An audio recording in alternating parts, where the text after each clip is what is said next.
H.L. Macon, the great iconoclast, lived in that house and loved his city. Babe Ruth came from this one, and Edgar Allan Poe lived here.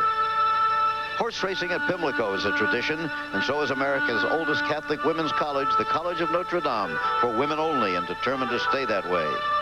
The Star-Spangled Banner is still there at Fort McHenry by each dawn's early light. The anthem was written here by a prisoner on a British ship in the harbor, Francis Scott Key.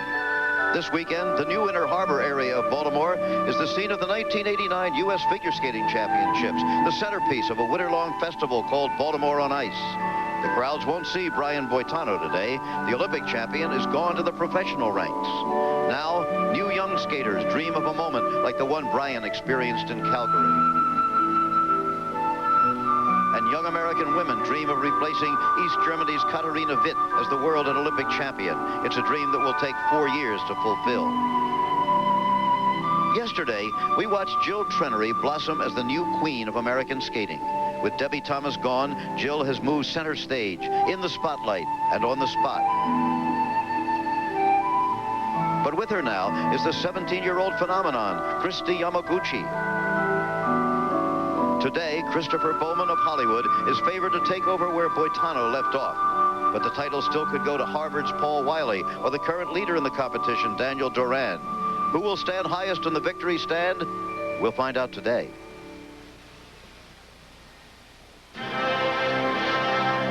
From Baltimore, Maryland, ABC Sports presents the United States Figure Skating Championships.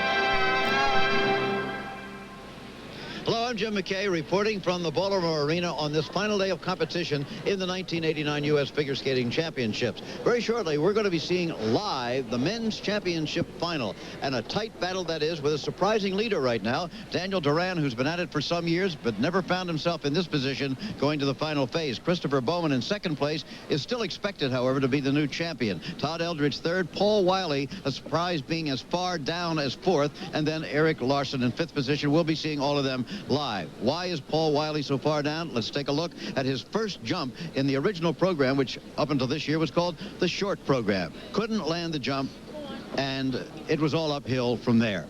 Now, before we see the men's competition, we're going to see the dance. With me, as always, is our expert on the sport, Dick Button. The dance is a very strictly controlled and governed sport in figure skating, isn't it? It seems that changes occur in the world of ice dancing with the speed of a glacier.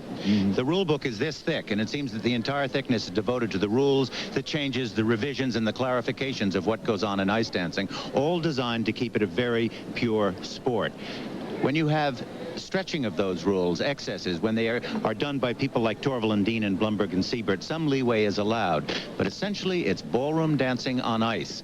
And that requires the skaters to really bring out an enormous amount of creativity and imagination within these very strict regulations. That makes for sometimes some wildly wonderful ice dancing, and I think we're going to see some very beautiful performances today in the ice dancing competition. Right now, in fact.